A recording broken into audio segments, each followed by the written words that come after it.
أعوذ بالله من الشيطان الرجيم.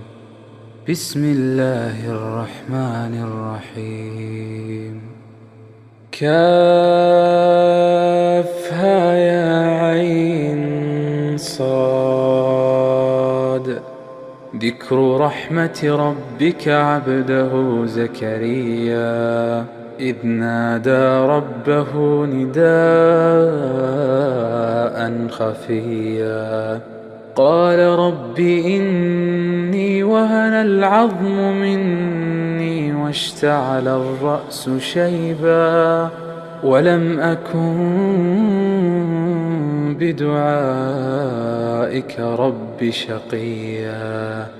وإني خفت الموالي من ورائي وكانت امرأتي عاقرا فهب لي من لدنك وليا يرثني ويرث من آل يعقوب واجعله رب رضيا. يا زكريا إنا نبشرك بغلام اسمه يحيى لم نجعل له من قبل سميا قال رب أنى يكون لي غلام وكانت امرأتي عاقرا وقد بلغت من الكبر عتيا قال كذلك قال ربك هو علي هين وقد خلقتك من قبل ولم تك شيئا قال رب اجعل لي آية قال آيتك ألا تكلم الناس 3 ليال سويا فخرج على قومه من المحراب فأوحى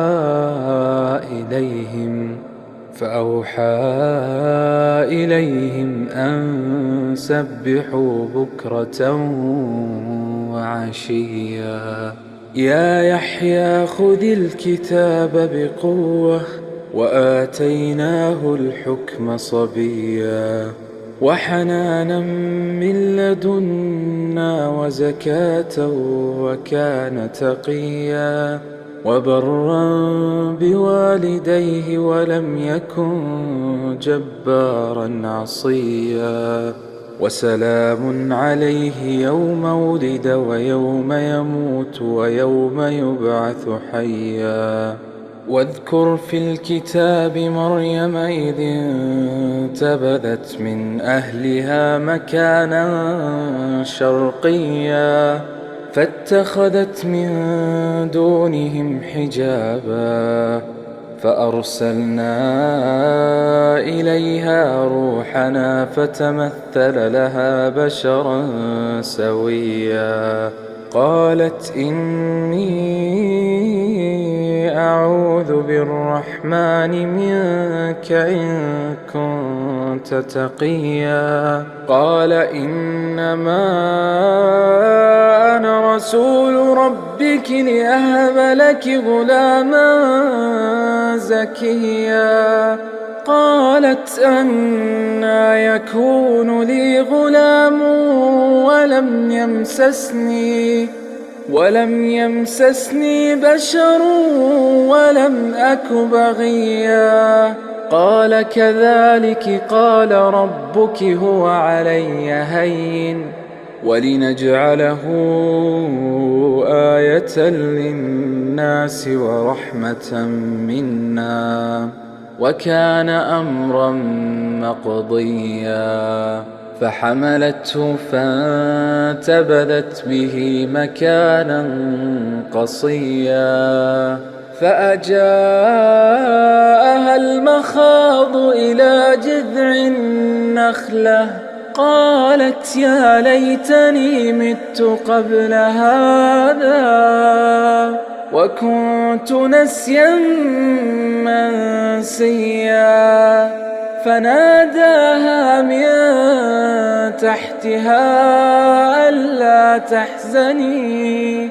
قد جعل ربك تحتك سريا وهزي